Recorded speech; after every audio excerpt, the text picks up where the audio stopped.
Mudarme a Monterrey fue una experiencia llena de emociones y retos. Por un lado, tenía las bellísimas montañas por donde quiera que vea, pero por otro lado tuve que aprender que el tráfico puede llegar a durar por horas, más que tiempo suficiente para poder disfrutar la vista de los cerros. Pero hay un reto en particular del cual quisiera contarles, que es que en Monterrey las casas no tienen hamaqueros. Quizá la mayoría de ustedes ni siquiera había escuchado antes esa palabra, pero todas las casas en Yucatán los tienen. Son dispositivos metálicos que se incrustan en la pared para que puedas colgar tu hamaca. Antes de mudarme, yo dormía una noche en hamaca, otra en cama, como mucha gente en mi tierra lo hace. Cuando llegamos a Monterrey, trajimos hamacas que no hemos podido colgar porque resulta que el tipo de ladrillo que se utiliza en el norte no está diseñado para instalar hamaqueros. Mudarnos implicó cambiar nuestras dinámicas de dormir.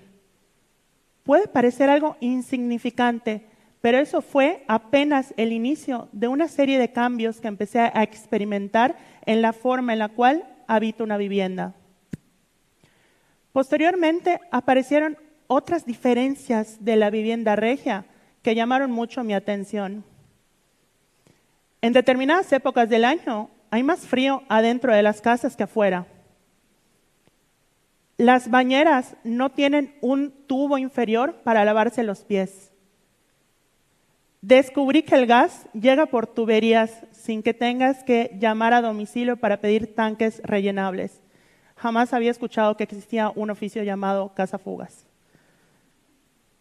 Pero también descubrí que las carnitas asadas son muy importantes para los regios, porque son el espacio para estrechar los vínculos con la familia y las amistades. Y que las personas de Monterrey son mucho más tolerantes con la música y la fiesta de los vecinos, porque comprenden que eso también es parte de disfrutar un hogar. Posteriormente me fui dando cuenta que el definir ¿qué es una vivienda? Es un reto sumamente grande. Las viviendas son la forma física de nuestras vidas. Son nuestros rituales, nuestras dinámicas y costumbres, nuestra cultura y identidad. Y sin embargo, no logramos ponernos de acuerdo sobre lo que implica el derecho a la vivienda. Esto no es solo una preocupación para monjes encerrados en universidades, sino que realmente es un problema que afecta a las personas más vulnerables de este sistema. Si no podemos definir qué significa una vivienda o qué significa el derecho a la vivienda, no podemos establecer prioridades, no podemos saber cuáles son los objetivos que buscamos. He tenido esta discusión en distintos espacios, en medios de comunicación, en espacios académicos, con el sector privado, con el sector público, en redes sociales, en reuniones con amistades. Y aunque parezcan que son escenarios sumamente diferentes, en todos ellos me encontré con la misma frustración. Cuando hablamos de la vivienda, cada quien se refiere a algo totalmente distinto. Concluí que habían 3 derechos distintos que en América Latina llamamos por igual derecho a la vivienda. Es algo así como cuando estoy en una reunión de trabajo y hay más de una persona que se llama Carla y dice nuestro nombre. No sabemos a cuál de todas se refieren. Eso pasa con el derecho a la vivienda. Esta es mi teoría de los derechos homónimos. Por un lado, hay personas que entienden que el derecho a la vivienda es una forma específica del derecho a la propiedad cuando ésta tiene la forma de un inmueble. Es decir, no sería realmente un derecho independiente, sino que sería parte de un derecho mucho más amplio que es el derecho a la propiedad. Y esto quiere decir que para ejercer este derecho lo primero que tienes que hacer es tener la capacidad económica para comprar una casa o casas. Una vez que ya logras esto, ahora sí, ya puedes ejercer tu derecho a la vivienda, el cual implicaría únicamente que nadie pueda dañar o arrebatarte ese inmueble de manera arbitraria. Si se dan cuenta, esto quiere decir que solo las personas propietarias serían titulares del derecho a la vivienda. Por otro lado, hay personas que entienden que el derecho a la vivienda es el derecho de la clase trabajadora a contar con créditos para adquirir un inmueble. En el caso de México, en las últimas décadas, esto se enfocó principalmente en Infonavit, Foviste y otras instituciones de crédito públicas. Y esta es una medida muy, muy importante porque busca acabar con una desigualdad de clase. Sin embargo, es insuficiente. Por un lado, porque más del 55% de la población en México se dedica a la denominada economía informal. Es decir, no tienen Infonavit o Foviste. Por otro lado, porque esta visión pareciera apostar a que la única necesidad habitacional que tenemos es el de ser propietarios. No me malentiendan, creo que estas dos visiones son muy importantes. El problema es que son insuficientes. Pero existe una tercera visión, existe un tercer significado del derecho a la vivienda, y es aquel que reconoce que se trata de un derecho humano y que por lo tanto todas las personas tenemos derecho a ejercerlo independientemente de nuestra capacidad económica. Es decir, se trata del derecho a habitar en un espacio en cualquier modalidad de tenencia y a contar con alternativas para no acabar en una situación de calle. Pero también implica reconocer que las personas habitamos los espacios de manera diversa y que no existe una única forma de habitar. Y es un derecho que no se refiere únicamente al espacio físico, sino a las dinámicas familiares, a la identidad cultural y a los proyectos de vida. Es un derecho que nos ayuda a entender por qué para una persona en Yucatán un hamaquero puede ser igual de importante que un asador para una persona en Nuevo León.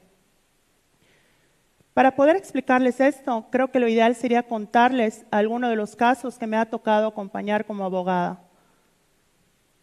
Empecemos por el caso de Gustavo y Luis. Una pareja de San Luis Potosí que al poco tiempo de casarse decidieron buscar un hogar para vivir.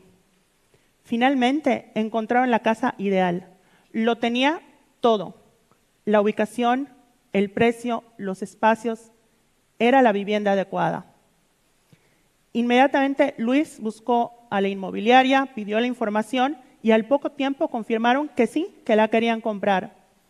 Al principio todo iba súper bien, hasta que tuvieron que mandar sus documentos para que se pueda consolidar ya el contrato de compraventa. Disculpe, se confundió, me mandó la información de un señor. Luis, consternado, le respondió a la asesoría inmobiliaria: sí, efectivamente es mi esposo. Lo que pasa es que creo que usted asumió que mi pareja era una mujer. Inmediatamente la asesora inmobiliaria bloqueó del celular a Luis. Fueron a la oficina a ver qué es lo que estaba ocurriendo y una vez que llegaron les confirmaron lo que para ese momento ya era más que obvio. Disculpen ustedes, pero por políticas de la empresa no le podemos vender a una pareja como ustedes. Pero podrían vivir en otro lado, me dirán ustedes. Sí, efectivamente, pero un elemento del derecho a la vivienda es el no ser discriminado al momento de comprar o rentar un espacio. Presentamos una demanda de amparo y actualmente el caso está ante la Suprema Corte de Justicia de la Nación. Será la primera vez que el máximo tribunal de nuestro país analice un caso sobre discriminación en el acceso a la vivienda. Para Gustavo y Luis, el solo hecho de que su caso llegara hasta allá ya era en sí mismo una victoria. Ojalá que con esto no le pase a otras parejas. Me acuerdo que me dijeron cuando les contamos la noticia. Pasemos ahora al caso de Eugenia, una mujer adulta mayor que vive con una enfermedad respiratoria severa. Gran parte de su vida la pasa en cama y para sobrevivir depende de un tanque de oxígeno. Como se imaginarán, no puede trabajar, así que económicamente depende de los pocos familiares que le quedan. Si esto ya era una situación bastante compleja, podrán imaginarse lo que para ella significó el año 2020. Con la pandemia, sus familiares fueron despedidos, así que ya no llegaba ese apoyo que ella tenía para pagar la renta. El desalojo de Eugenia era inminente. ¿Qué opciones le quedan a una persona en esas circunstancias? Eugenia nos preguntó si había algún tipo de apoyo que se estaba haciendo en México, como los que se estaban realizando ya en otros países.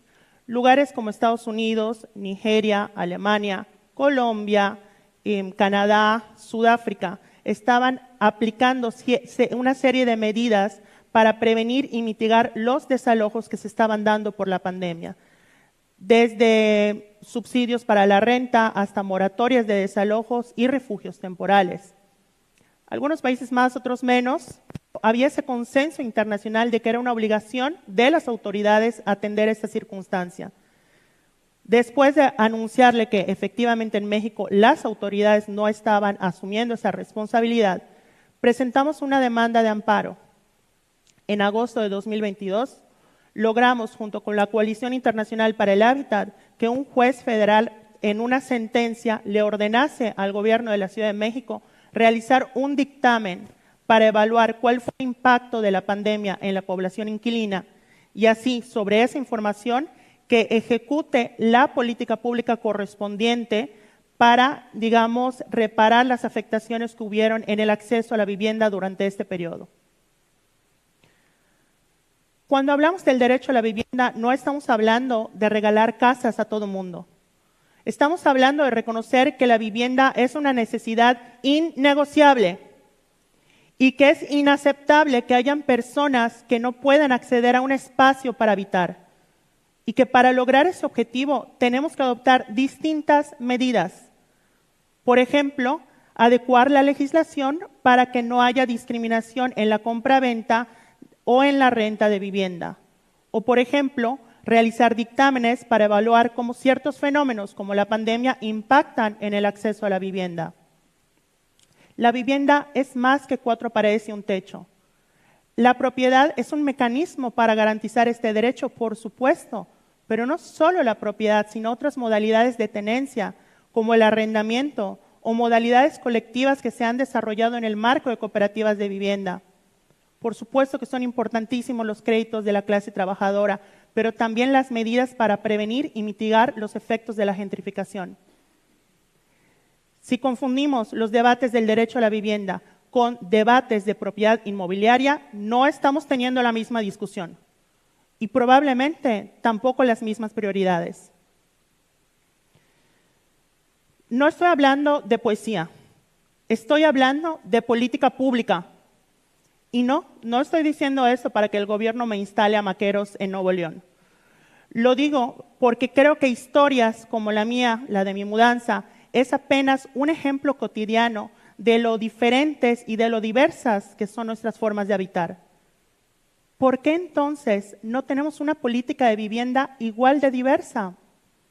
Por supuesto que nunca vamos a abarcar todos los escenarios, todas las necesidades y todas las complejidades. Pero resulta que en México ni siquiera lo hemos intentado. No tenemos edificios de arrendamiento público.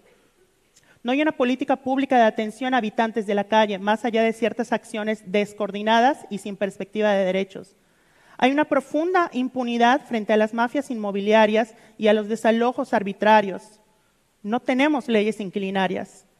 Seguimos apostándole a dar títulos de propiedad y créditos cuando en México tenemos barrios repletos de propietarios que no tienen acceso al agua, a la luz y otros servicios básicos. Le hemos dado la espalda a las cooperativas de vivienda, entre muchos otros ejemplos, pero el punto es que estamos repitiendo los mismos paradigmas. Una política de vivienda exitosa es una política de vivienda diversa. Debe ser una especie de menú diseñado para una población que tiene unas formas de habitar diversas, ya sea por su contexto, por su geografía, por su composición familiar o por su edad. Reformular lo que significa el derecho a la vivienda no es simplemente un ejercicio teórico, sino que es una postura política práctica, porque implica reconocer que si nos queremos tomar en serio el derecho a la vivienda, tenemos que entenderlo como una meta que solo vamos a alcanzar a través del apoyo mutuo y para la cual no podemos escatimar medidas y tampoco podemos priorizar una forma de habitar en detrimento de las otras. Estas son algunas reflexiones a las que he llegado a lo largo de los años trabajando este tema. Algunas de ellas llegué estando recostada. No recuerdo si en una hamaca en Mérida o en una cama en Monterrey, pero sí recuerdo que llegué a ellas estando en casa.